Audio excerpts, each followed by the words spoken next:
Aaron Rodgers and the Green Bay Packers continue their battle. Earlier this week, it came out. ESPN's Adam Schefter reported that Aaron Rodgers wants out of Green Bay, that the situation was largely untenable, that Rodgers had made fun of Packers GM. You guys might have to help me with this one. Brian Gutekunst? Gutekunst? Gutekunst. Gutekunst. Gutekunst. Beautiful. Gutekunst. Gutekunst. Gutekunst. There we go. Brian Gutekunst.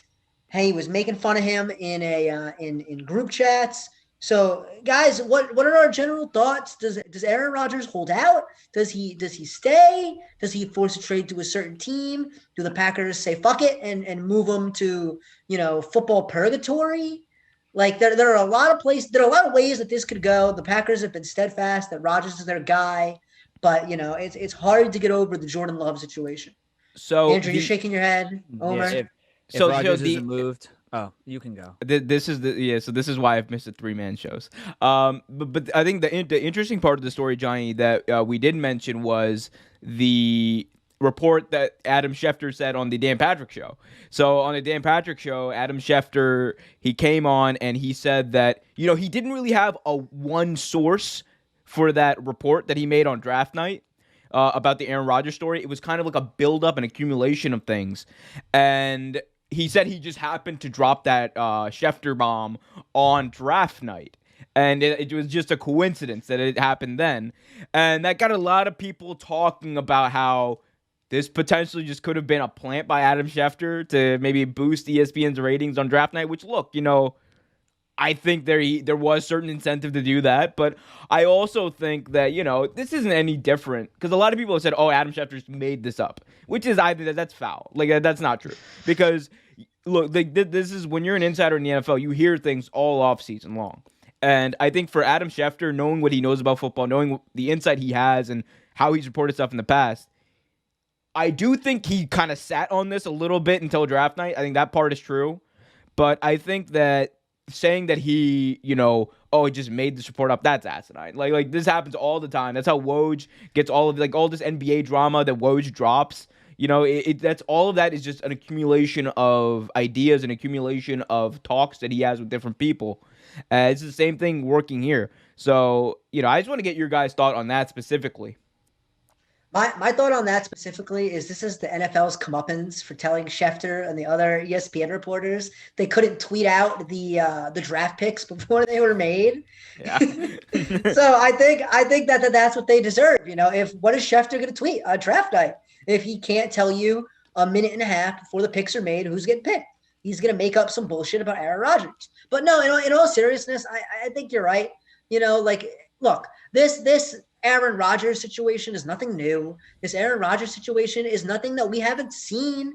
Aaron Rodgers has a radio show that he goes on and talks about it himself, that he's not happy about the Jordan Love situation. We all know it. What does it matter if Schefter waits until draft night when the ears and eyes are on them at ESPN? I mean, the whole show's on ESPN. Like, what does it matter? Like, what are they going to talk about? There was rumors before the draft itself that the 49ers might be looking to make a move for him at 3, right? To trade that pick to the Packers so the Packers could take a quarterback and they could get Rodgers and move off of Garoppolo all at the same time. So okay, wow, Adam Schefter, added some spice to draft day. Fans are going to get mad about Adam Schefter making draft day more interesting? Apparently they are. I think more or less the issue of it was they felt that Adam Schefter and Rodgers were trying to hijack draft night.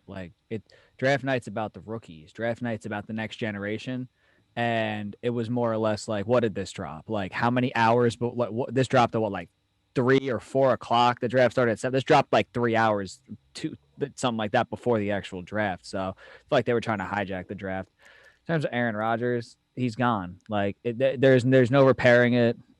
This has been an accumulation. After a while, you just get fed up. I think Rodgers holds out if they don't trade him. Although I think he is going to get traded for cap purposes, so they don't, take the cap hit. I think he's going to try to force his way to a winner. He's going to try to force his way to a team that's got a pretty solid defense and some weapons around them. That's why we were talking about this, I think a week ago. Denver is a solid spot. There's been some speculation by some people at Woke Sports Network that we could potentially see Aaron Rodgers go to the Washington football team, WFC, or WFT. That would be pretty cool. But this Rodgers thing, we're gonna hear more about it as it comes out, and it's a shame, man. See, to me, the reports that were coming out too, they weren't necessarily. Rodgers didn't want this to get out. I think that's one thing we need to be very clear about. So, Rodgers apparently never wanted this to get out because he told the Packers this in confidence, and even Adam Schefter said that he got all this information that he was getting was from Packers team officials. So they were the ones apparently that were kind of leaking bits and pieces of this information throughout the entire process. Andrew, stop that.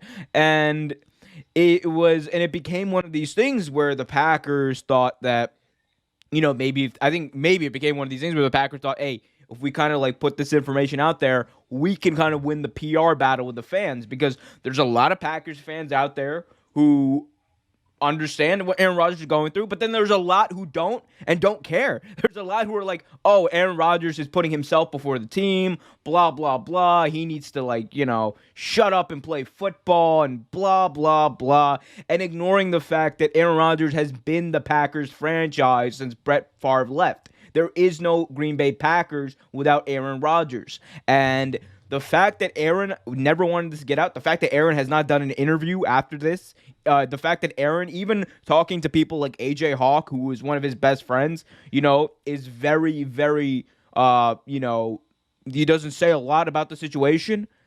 I think there's a huge indication here that this wasn't coming from the Rodgers camp. This wasn't coming from him. He wasn't trying to hijack the draft. I think if you're looking at this from a PR perspective, it's very easy to see that two things are true.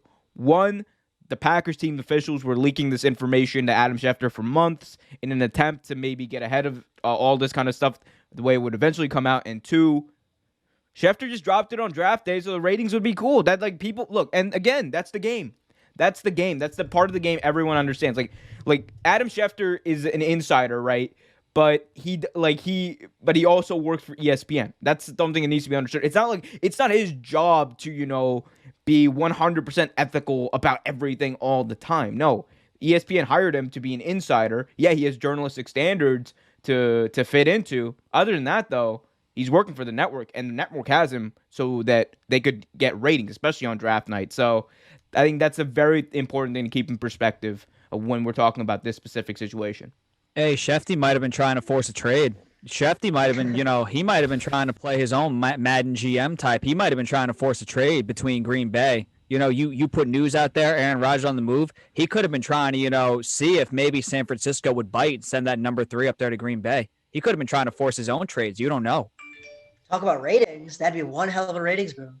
Dude, the entire night, it was always, dude, think about it. There were people the entire night talking about this. Like, when San Francisco was up there were people saying they could potentially be drafting for Green Bay. Like, there was all that became a talking point once he dropped that. He could have been trying to force his own trades. I got to tell you, though, the ratings, definitely, he did get people talking. Schefter did get people talking. Thanks for watching this video from Real Take Sports Talk. Remember to like, share, subscribe, hit that notification bell so you get notified whenever a new video is released. Also, remember to check out our live show every single Thursday at 8 p.m. right here on the YouTube channel. And remember, keep it real.